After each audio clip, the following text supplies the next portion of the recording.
Do we have a problem here? And Hunter's got a big mouth.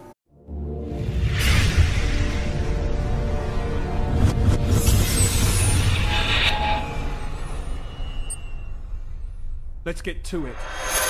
Alright YouTube, what is going on? Old Man Mesa, Mesa Quav, back at it with some Destiny. So I got a great idea from one of you guys in the comment section of my Xur video.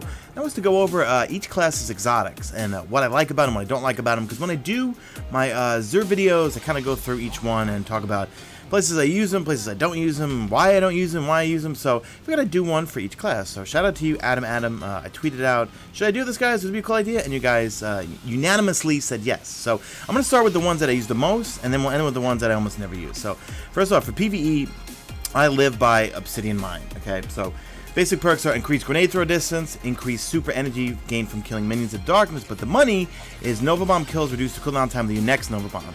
It gets to a point where when I use Obsidian Mine, I can't use anything else in PvE, because when you do that Nova Bomb and you kill a bunch of enemies, if I don't see all of a sudden my super already back up at least a quarter or halfway, I'm like, oh, well, I don't have Obsidian Mine on. So this is my go-to for PvE for everything. Next up, let's go in terms of helmets is going to be Light Beyond Nemesis. I use this a lot in the Prison of Elderly People, and in PvP for Trials with Osiris. I'm assuming this will be good. I don't really play Trials because I'm terrible at 3s. I like Iron Banana and I like 6s. But Light Beyond Nemesis is that you revive teammates faster, but you also revive faster. So if you have this on and someone goes to revive you, you're going to revive faster. You spawn more orbs. That's very helpful in the Prison of Elderly People. Increase melee attack speed and replenish health when you pick up an orb. So it's also kind of useful in Kuroda's rear end also sometimes, because when you don't have the health regen at the end, this could come in handy if you don't have the Kuroda helmet. Okay, next up on the helmets, Apotheosis Veil. Use this sometimes during Crota Hard, because what happens is if your health is low and there's no orbs around, if you pop your super, it's going to regenerate all your health. So I use this with my Sunsinger during Crota. You also get melee hits, replenish grenade energy, replenish health when you pick up an orb. So yeah, both these two are pretty good for Crota's end, this one especially for the Prison of Elderly People. Okay, the Ram. I stopped using this probably the week after I got it from an exotic engram. I know everyone says... I run into so many of you Warlocks in PvP that wear this, even if you're Sunsingers. It's meant to be for a Voidwalker. So replenish health when you pick up an orb, more super energy from melee kills, but increased armor. All Voidwalker melee triggers lifesteal on hit. Guys, I never use this. You know what? Let me know in the comments. Do you really get that much armor out of it? I know some people tell me that you could survive trip mines, you could survive thorns sometime. Well, I mean, like, you won't get two-shotted by a thorn. It'll take 3 shots. I don't know. I never use it. We'll get to what I use in PvP in a second. Skull of Dia Armkara. Haven't used this in ages. This was the first thing I used to so that my Warlock wasn't dumb anymore. I had the dumbest Warlock for the longest time. No intellect whatsoever. It was all undisciplined strength. So I used it when I first got it. You get increased grenade throw distance, more super energy from grenade kills, tougher while using Nova Bomb, improved energy drain. I don't know. I'd rather use one of my chest pieces for PvP, and for PvE, you always want to use Obsidian Mine. If you don't have Obsidian Mine, I can't say to try to get it, but if Xur ever sells the exotic helmet engrams, definitely buy it, because you definitely want to get this. So that's it for the exotic helmets. Let's go into the gauntlets. Now, I don't really use any gauntlets, although I just recently started using Nothing Manacles. And out of the 3, well, I can't say one's better than the other, but okay, let's get into it. So you get tracking for your scatter grenades and hold 1 extra scatter grenade. Increase grenade throw distance, reduce grenade cooldown time each time you pick up an orb of light.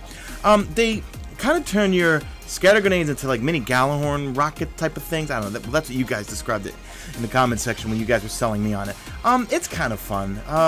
Would I sacrifice in PvE using Obsidian Mine or Light Beyond Nemesis? No. It could be a little fun in PvP because you get double nades and the scatter grenades will track. Try throwing them on a control point, or maybe in trials or a skirmish when people are reviving each other. If you got 2 of them, lob them, they'll track. Okay, next up you get your Claws of Ahamkara. I use these a lot when I first bought them. I'm pretty sure I bought them from Xur. They weren't a drop, although they've dropped since. These are good for both your Voidwalkers and your Sunsingers. You gain an additional charge for your melee. So you also get increased reload with special weapons and increased melee attack speed. So these can be fun sometimes, especially with Sunsingers, because they got that Scorch melee, which is pretty brutal. PvP, you can have a lot of fun with it. Sunbreakers.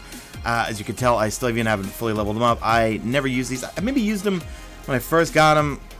Increased duration of your solar grenades. I really never use solar grenades. I'll show you in a second what I do use. Increased reload speed with special weapons, and melee hits replenish grenade energy.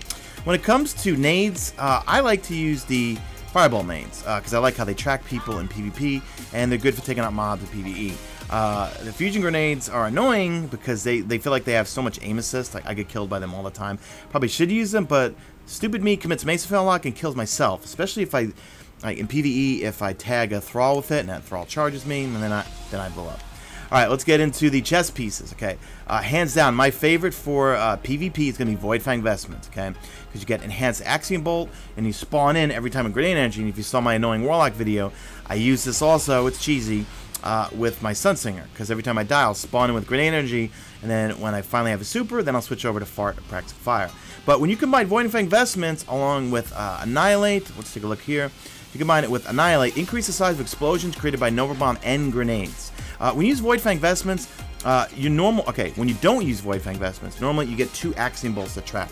When you use Void Fang Vestments, you get 3. So I love these in PvP. I get so many double kills.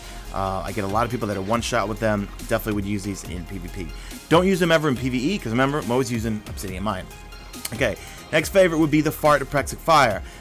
Further decreases of all ability cooldowns while Radiance is active. Carry more ammo for fusion rifles, carry more ammo for heavy weapons. So that means you can actually mix up your boots, because normally boots is always what you're going to be using to carry more heavy ammo. Love this thing because you just constantly, when you pop it, you're getting your melee over and over, and you're also getting your nades over and over. So let's say if you're playing PvP and you're not using Fireborn, so you don't self-revive, you want to use Radiant Skin, which is right here, and go into a control area. You're going to be really tough to kill, and you're going to be lobbing fireball grenades one after the other, because you're going to see your recharge over and over. Or lob those fusion grenades if you're good with them and don't kill yourself. But I wouldn't put it on myself, because I will kill myself. Okay, next, oh, and I got 2 of them here, I don't know why. Next is Starfire Protocol. I haven't used this in ages. You gain an additional fusion grenade, so if you're good with fusion grenades and like using them, you might want to use this thing. Mine's got a very, very high intellect roll. Carry more ammo for fusion rifles, carry more ammo for heavy weapons.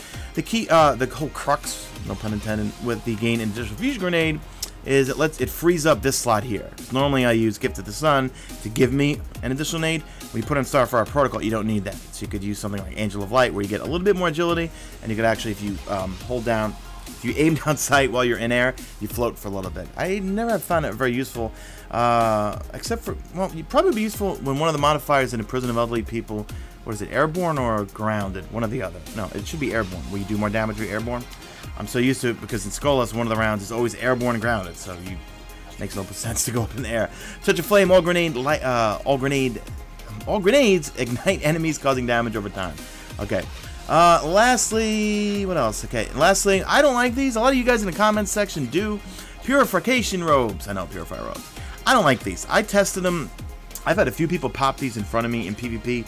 They blind you for like 2 seconds, and I just simply back jump, and then I could see again. When you activate your Radiance from death, it disorients nearby enemies. When I did my review on this, I did it around a whole bunch of Thrall that we've woken the Hive, and it literally only stunned them for like 2 seconds. So I don't really like this thing. Causing damage with your grenade reduces your melee cooldown time, and causing damage with your melee reduces your grenade cooldown time. So that's pretty much it for the exotic, guys. So just to recap, PvE, I'm always going Obsidian Mind, or I'm going Light Beyond Nemesis. And don't really go with the gauntlets. And I forgot to mention this. I have a gauntlet for every type of reload, okay? So I got here for scout rifles, hand cannons, auto rifles, and pulse rifles. So that's why I tend to not use any exotics for any character, well, except for PvE with my Titan. When we go over that class, I'll always use Rune Wings. That's my favorite item. Exotic item for PvE for the Titan. But for gauntlets, I always try to use something that's going to help with the reload of whatever particular weapon, whether it's pulse rifle, hand cannons, and battle modes engaged. So just to recap again, Obsidian Mine, Light Beyond Nemesis are my 2 favorites, and the Fart or Practice Fire and Void Fang Vestments. So anyway, that's it, guys. I'll do the Hunter and the Titan next. Thank you again, guys, for giving me this idea for a video. I love it when you guys give me ideas. And that's it. Drop a like in this video only if you see fit. Follow me on Twitter at Mesa Sean. Check out my stream. The links will be in the description. That's it. I'm out of here like Vladimir.